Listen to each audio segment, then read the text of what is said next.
Muy buenas tardes con todos. Mi nombre es Juan Alberto Oxas Llosa, médico traumatólogo del Hospital Sergio Bernales de Coyique.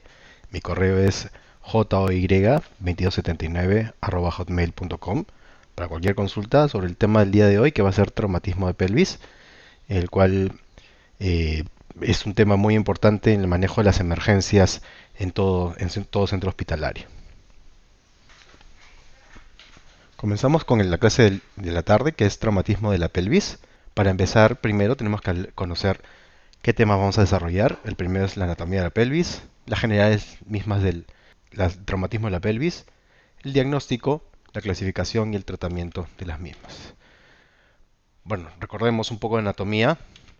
Para empezar, es saber que la pelvis masculina y femenina se diferencian mucho una de la otra. La pelvis femenina, su diámetro mayor va a ser básicamente transversal, y la pelvis masculina, el diámetro mayor va a ser vertical. ¿Qué estructuras constituyen la pelvis? Vamos a tener el sacro, el hueso coxal y el coxis. El hueso coxal está constituido también a su vez por tres huesos: el ilion, el isquion y el pubis. La estructura en sí de la pelvis va a estar estabilizada básicamente por los ligamentos. Vamos a tener que la articulación sacroiliaca es el principal soporte posterior y está firmemente reforzado por los ligamentos sacroiliacos anteriores y posteriores. También tenemos los ilios lumbares, los sacrotuberosos y los sacroespinosos. Estos ligamentos básicamente son los principales para estabilizar la pelvis. Es fundamental para esto la articulación sacroiliaca. También tenemos en la parte anterior la articulación de la sínfisis del pubis, en el cual vamos a tener el ligamento púbico superior e inferior, pero estos no dan tanta estabilidad y no son tan importantes. En este gráfico vamos a ver básicamente cómo están distribuidos los ligamentos. Tenemos el principal, como lo mencionamos, en esta zona de acá vamos a tener los mosacros, exactamente es este, pero más es en esta zona, y luego tenemos también denominados los sacroespinosos y los sacrotuberosos. En la vista posterior de la pelvis, vamos a tener los ligamentos sacroiliacos posteriores. Con respecto a la irrigación, todo esto es un recordaris para ustedes de anatomía. La irrigación. El aporte sanguíneo es principalmente dado por la arteria ilíaca interna. Todas las ramas de la arteria ilíaca interna van a estar adosadas y corren a través del arco posterior de la pelvis. Tenemos también a su vez algunas referencias que la arteria glútea superior está asociada al arco posterior de la pelvis y la arteria obturatriz y pudenda interna asociadas al pubis. En estos momentos ya estamos mencionando algo que se llama el arco posterior, y también van a escuchar algo que se llama el anillo pélvico. ¿Qué es esto? Pues vamos a verlo en este momento para que puedan entender un poco mejor. Cuando nos referimos al anillo pélvico, estamos refiriendo básicamente a la unión que va a través de todo el promontorio de la pelvis, corre a través del ilion y luego vamos a llegar a nivel del pubis. Toda esta circunferencia de acá es el anillo pélvico, y es lo que es el tema más importante para nosotros, porque cualquier perturbación en la estabilidad de este anillo pélvico va a generar no solo problemas a nivel de estructura ósea, sino también tendrían que estar comprometidos los órganos que contiene la pelvis. También mencionamos hace un momento el arco posterior. El arco posterior nos referimos básicamente a la unión entre el sacro y el hueso ilíaco. Esto de acá, y como le mencionamos hace un momento, que está bien estabilizado por los ligamentos sacroiliacos, tanto los anteriores como los posteriores. Entonces, muy bien, habiendo mencionado esto, tenemos acá lo que estamos recordando en la anatomía de la irrigación. Tenemos la arteria ilíaca interna, y vamos a ver cómo va a correr a nivel de toda la cara interna de la pelvis. ¿Qué órganos contiene la pelvis? Vamos a tener a la vejiga, al uréter, a la uretra, órganos genitales como va a ser el útero, y el segmento terminal del tubo digestivo como es el recto.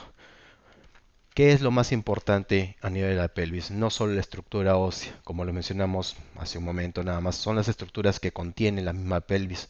Y vital importancia, porque todo traumatismo que afecte a la pelvis va a afectar a su vez todas las estructuras que los contienen. Si ustedes ven la forma de la pelvis, tiene la forma de un cilindro. Entonces, en teoría, este cilindro debería proteger bien las estructuras que contiene. Entonces, para que la indemnidad de este cilindro se vea perturbada, normalmente tienen que intervenir fuerzas grandes, accidentes de alta energía, para que se pueda ver interrumpida su estabilidad. Con respecto a las fracturas de pelvis, hablemos. Las lesiones pélvicas en su mayoría son producidas por mecanismos de alta energía. Los accidentes de tránsito son los principales. Tenemos que entre el 80 y el 84% de los accidentes de tránsito van a presentar fracturas de pelvis. Las caídas de altura, las precipitaciones también pueden provocar fractura de pelvis. Cuando hablamos de accidente de tránsito, básicamente estamos hablando de impactos directos sobre la pelvis, y cuando hablamos de caída de altura estamos hablando de fuerzas axiales que pueden provocar cizallamiento a nivel de la pelvis. La mortalidad puede ascender hasta un 22%. Están asociados también a un shock que puede llegar hasta un 57%. Y el manejo en sí del traumatismo de pelvis no solo es prioridad de la especialidad de traumatología. Acá intervienen otras especiales como son cirugía, urología, ginecología, medicina de emergencias. Para hacer el diagnóstico adecuado de un paciente que llega a una emergencia por un traumatismo de pelvis, tenemos que hacer los pasos más obvios. Evidentemente, la historia clínica que va a intervenir, porque comienza básicamente con la anamnesis. Tenemos que saber en qué lugar se produjo el accidente, las condiciones y los mecanismos del mismo accidente. Si es que el accidente, como mencionamos hace un momento, es por un atropello, tenemos que saber si es que el impacto fue anterior o fue lateral, o básicamente si el paciente sufrió una caída de altura. Tenemos que saber también, es importante saber el tipo del vehículo en el cual se produjo el accidente, porque estamos hablando de pacientes que llegan a la emergencia por un accidente. El tipo de vehículo puede ser un vehículo mayor, un vehículo menor, una moto, que no va a producir, no debería producir tanta lesión como puede producir un impacto por un vehículo, básicamente un auto o un camión. Las caídas de altura, si el paciente que llega a la emergencia era un transeúnte o era un pasajero dentro de un vehículo. Y también tenemos que saber si el impacto, si el paciente sale despedido, qué estructura lo va a contener, qué estructura lo amortigua la caída. El examen clínico, lo primero es la inspección, ver si hay asimetría, hay deformidad a nivel de la pelvis. Vamos a ver también, debemos determinar, lo que nos ayuda es si hay discrepancia entre miembros inferiores. Vamos a hacer la palpación del paciente, vamos a ver si hay dolor, hay limitación funcional, existe basculación a nivel de la pelvis, o sea, si está ascendida una cresta ilíaca con respecto a la otra. Tenemos que determinar también si hay compromisos neurológicos, si hay un trauma abdominal asociado, si hay un trauma urológico asociado. Es muy frecuente que un paciente con traumatismo de pelvis deba tener un traumatismo abdominal cerrado, y por ende también debe tener un traumatismo urológico asociado. En el gráfico vamos a ver básicamente los tipos de accidentes de tránsito que están muy asociados a los traumatismos de la pelvis, como son impactos por vehículos, pueden ser laterales, pueden ser frontales, puede ser que el paciente sale despedido de algún vehículo, y todas estas lesiones, por más que parezcan que pueden producir pueden producir básicamente una lesión a la pelvis, todos estos van a producir una lesión muy distinta, dado el punto de apoyo donde se ejerce el impacto. ¿Qué exámenes auxiliares a los podemos recurrir? Lo principal y lo más básico es una radiografía anteroposterior, en la cual vamos a tener una vista panorámica de la pelvis. Existen tomas especiales para evaluar directamente la pelvis. Estamos sospechando que hay una lesión ósea a nivel de la pelvis. Tenemos la radiografía en inlet, que es una proyección cefalocaudal a 60 grados, y tenemos una radiografía en una toma outlet, que es una proyección caudocefálica a 45 grados. La inlet vamos a tener una vista básicamente superior de la pelvis, y vamos a poder evaluar específicamente la indemnidad del anillo pélvico. La outlet lo que nos va a permitir evaluar directamente es si es que la pelvis ha basculado o no, si hay discrepancia entre la altura de las estructuras de la pelvis, básicamente si las crestas ilíacas pueden estar a la misma altura. Vamos a determinar si hay diastasis también del arco posterior de la pelvis. Otros exámenes que también nos ayudan y son de vital importancia son, por ejemplo, la tomografía helicoidal multicorte. Aquí vamos a ver una reconstrucción directamente de la pelvis, y es un estudio que ya es posterior. Lo primero, lo esencial en una emergencia es una radiografía. Las tomografías son para detallar exactamente el tipo de lesión y el grado de la lesión. Otros exámenes complementarios pueden ser la ecografía, que nos puede permitir evaluar las lesiones en órganos asociados a la pelvis. Aquí tenemos la radiografía anteroposterior, en la cual vamos a evidenciar una vista panorámica de la pelvis. Vamos a tener una vista directa del anillo pélvico, pero tenemos, como mencionamos, la vista inlet. Aquí la vista es muy distinta. Vamos a ver directamente desde arriba el anillo pélvico. Vamos a determinar su indemnidad y vamos también a poder evaluar en qué condiciones está el arco posterior de la pelvis. Tenemos en esta la radiografía outlet. Aquí vamos a poder evaluar en vista casi anterior, pero directamente evaluar cómo está la articulación sacroiliaca y vamos a ver si podemos determinar si la altura de la semipelvis están correctas o no. El estudio más avanzado, aquí tenemos una tomografía helicoidal multicorte y es básicamente para reconstruir la lesión. Ya una vez tomada una radiografía, recurrimos a la tomografía para determinar cómo es que se encuentra dibujada en 3 dimensiones esa lesión y para saber y poder detallar cómo es que esta lesión pudo haber afectado los órganos colindantes. En estas evaluaciones radiográficas vamos a determinar la evaluación de la inestabilidad pelviana. Tenemos acá unos parámetros. Vamos a ver si encontramos una diastasis sacroiliaca mayor de 1 centímetro, estamos hablando de una inestabilidad pelviana. Así también tenemos desplazamientos posterior de la hemipelvis mayor a medio centímetro, desplazamiento cefálico de la hemipelvis mayor a medio centímetro. A su vez, diastasis del hueso ilíaco o del sacro mayor a medio centímetro. Diastasis de la sínfisis pubiana mayor a 2.5 centímetros. Acá la diferencia es mayor, ¿por qué? Porque como mencionamos hace un momento, la articulación a nivel de la sínfisis pubis no es tan importante, no revierte tanta importancia porque no es la que contiene mayor fuerza. La que nos brinda la mayor estabilidad a nivel de la pelvis es el arco posterior, no la parte anterior como es la sínfisis pubis. Otros parámetros son una fractura desplazada del arco posterior, obviamente. También tenemos los arrancamientos óseos de las espinas ciáticas, una fractura de fémur ipsilateral asociada. Aquí tenemos una cadera flotante. Si tenemos una fractura a nivel de los huesos de la pelvis y tenemos a la vez una fractura del fémur, aquí llamamos una cadera flotante porque va a haber 3 estructuras que están separadas. Es como si fuese una falsa articulación donde no hay articulación. Es una estructura que está flotante y carece de el control de las estructuras tanto ligamentarias como musculares. Y también una fractura tabulo asociada. La clasificación más usada para los traumatismos, las fracturas de pelvis, es la clasificación de Marvin-Tile. Esta clasificación va a considerar el mecanismo productor de la lesión, la dirección de la energía que se empleó y su efecto sobre la anatomía de la pelvis. Esta clasificación es la más completa y a su vez es la más simple para poder explicarnos cómo se produjo el traumatismo y qué es lo que pudo haber lesionado el traumatismo. Esta es la clasificación Marvin-Tile. Básicamente nos va a dividir en fracturas tanto estables como inestables. En realidad nos va a determinar fracturas estables, parcialmente estables y las inestables. ¿Por qué? Porque las va a dividir en Tile A, Tile B y Tile C. Vamos a ver en primer lugar la clasificación Tile A. La Tile A vamos a hablar de fracturas estables, fracturas por arrancamiento óseo. Estas fracturas en la clasificación Tile A normalmente no requieren tratamiento quirúrgico y solo requieren reposo.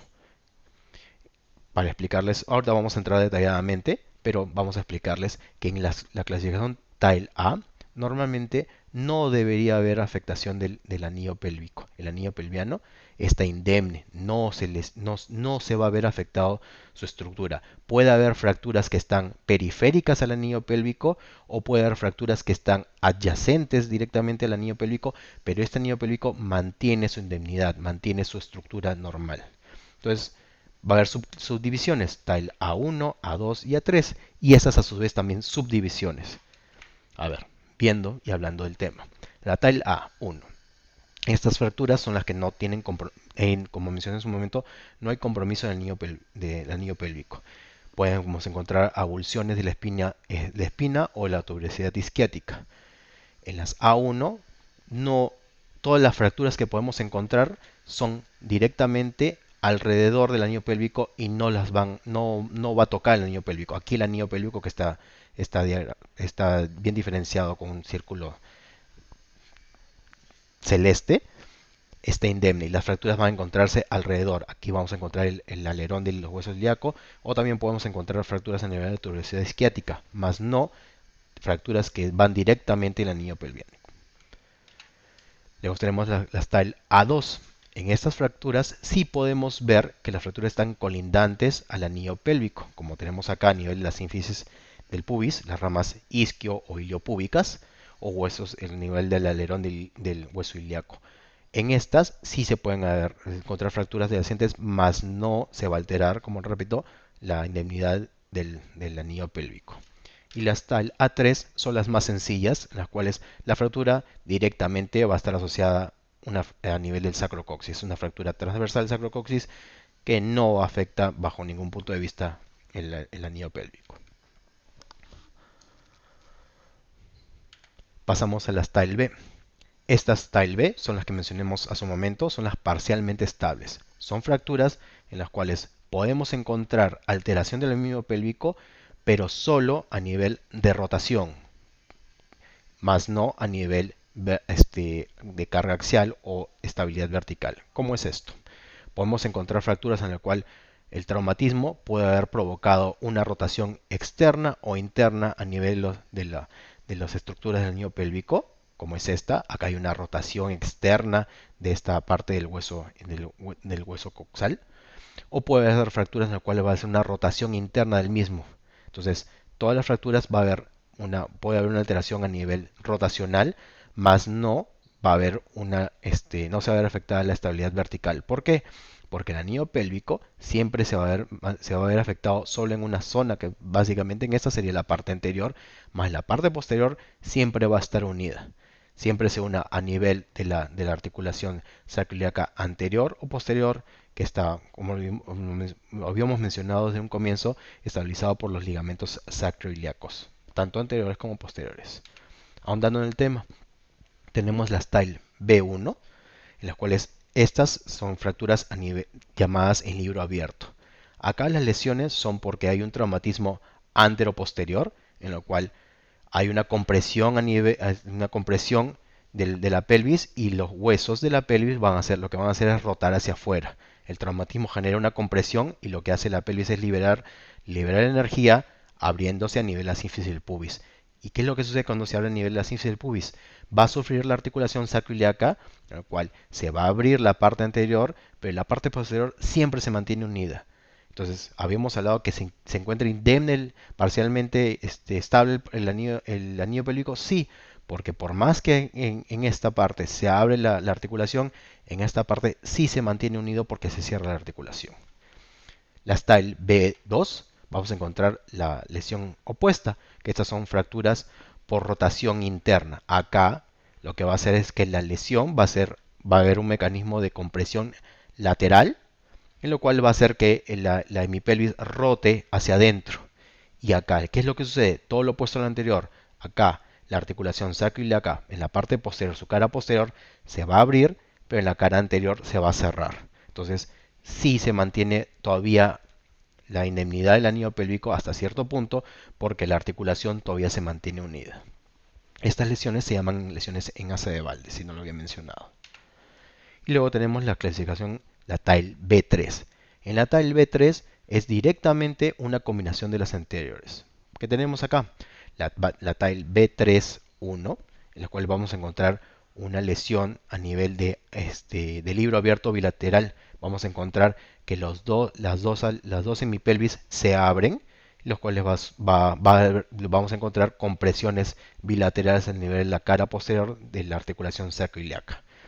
En la tile B3.2 vamos a encontrar una combinación entre asa de Valde y libro abierto. Y la tile B3.3 vamos a encontrar una combinación de asa de Valde bilateral. No había estado ahondando mucho en las subclasificaciones anteriores porque son ahondar más en lo mismo. Si quieren, lo estamos regresando. En esta, la TILE B1.1, hablamos de la luxación de la articulación sacroiliaca anterior, y la TILE B1.2, una fractura del sacro. Como repito, estas subdivisiones no son tan importantes porque lo que queremos nosotros es que ustedes entiendan. Ahorita, dentro de un rato, cuando terminemos la clasificación, vamos a recapitular un poco por si es que no quedó algo muy claro. Tenemos ahora por último la tile C. Acá en la tile C sí vamos a encontrar una inestabilidad total de la pelvis. Vamos a encontrar una inestabilidad rotacional y vertical. ¿Por qué? Porque acá vamos a encontrar problemas de rotación y problemas de cizallamiento a nivel de la pelvis. Vamos a ver un cizallamiento vertical con ascenso de la hemipelvis. ¿Qué es lo que va a suceder en la tile C? En la tile C vamos a encontrar que todas las estructuras del anillo pélvico se encuentran totalmente separadas. Aquí vamos a hablar a nivel de las ramas ilio-isquiopúbicas, a nivel de la tuberosidad isquiática, y toda la articulación sacroiliaca en su cara anterior como posterior está totalmente separada. ¿Y qué sucede con esto? Aparte que la hemipelvis va a rotar, esta hemipelvis va a ascender. Entonces, en la tile C es directamente una inestabilidad total por problemas de inestabilidad rotacional y vertical. Vamos a subdividirlas también a grosso modo. Las tile C1 vamos a encontrar que la hemipelvis vamos a encontrar una lesión unilateral. Solo entiendan eso, es una lesión unilateral. Separación total de la articulación sacroiliaca y a nivel de la parte anterior de las ramas isquio e iliopúbicas. En las C2 vamos a encontrar una lesión total en un lado y una lesión parcial en el otro lado. ¿Ok? Acá encontramos separación total con problemas de rotación y cizallamiento en un lado, y en el otro lado vamos a encontrar problema parcial por rotación. La cara posterior de la articulación sacroiliaca se encuentra unida, entonces acá no hay cizallamiento. Y la C3 vamos a encontrar, es el peor escenario del caso, en el cual vamos a encontrar directamente es una pelvis totalmente flotante, en la cual todas las estructuras óseas están totalmente separadas, todo lo que corresponde al sacro y el coxis está totalmente separado de los huesos ilíacos. Entonces, recapitulando, así suena un poco complejo, pero es muy sencillo. Clasificación tile A1. Las tile 1 son problemas a nivel de los huesos, de los huesos ilíacos, a nivel de los huesos del pubis, pero el anillo pélvico está totalmente estable. Tenemos la tile A1, en la tile A2 y en la A3 siempre el anillo estable. Tile B, acá parcialmente estable. Tile B1, lesión en libro abierto, solo rotación externa. Tile B2, en asa de balde, rotación interna. Y la tile C3 es B3, discúlpeme, es la combinación de ambas. Tile C es inestabilidad rotacional y vertical. Vamos a encontrar C1 es separación total en la C2 es total en un lado y parcial en el otro lado, y la C3 es total en ambos lados. Creo que es muy fácil de entender.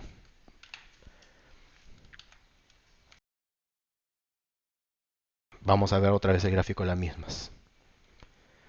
El tratamiento de un traumatismo de pelvis es multidisciplinario. Como explicamos, por más que el traumatólogo solo se enfoque a ver las estructuras óseas, debemos recordar que esas estructuras óseas contienen órganos. Entonces, el manejo del traumatólogo inicialmente debe ser ayudar a las otras especialidades a poder contener, a facilitar su trabajo directamente. El tratamiento inicial debe estar enfocado a estabilizar la fractura para evitar que estas fracturas puedan provocar más daños en las estructuras que lo contienen. Y también podemos evitar muertes por hemorragia y lesiones de los órganos asociados.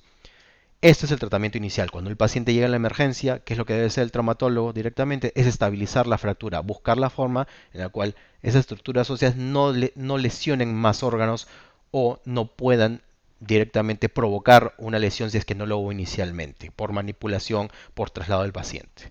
El objetivo final o definitivo del tratamiento de un traumatismo de pelvis es directamente no solo mantener, si inicialmente se trató de ver por la vía del paciente, el tratamiento definitivo a largo plazo es restaurar y preservar la anatomía de la pelvis y directamente su función. Es no combinar al paciente de que haya solo salvado su vida, pero se quede postrado toda su vida en una cama. No, es permitir al paciente, una vez estabilizado, darle una calidad de vida adecuada. ¿Qué tratamientos iniciales podemos ver para estabilizar la pelvis? Directamente es cuando las lesiones son rotacionales externas, lo que vamos a hacer es tratar de contener que esa pelvis no se siga diastazando, para los cuales tenemos muchos métodos de fijación. Lo más común, obviamente, no es encontrar arneses, no encontrar cinturones, pero sí directamente una sábana colocada al paciente, como lo tenemos en este caso, en estos casos.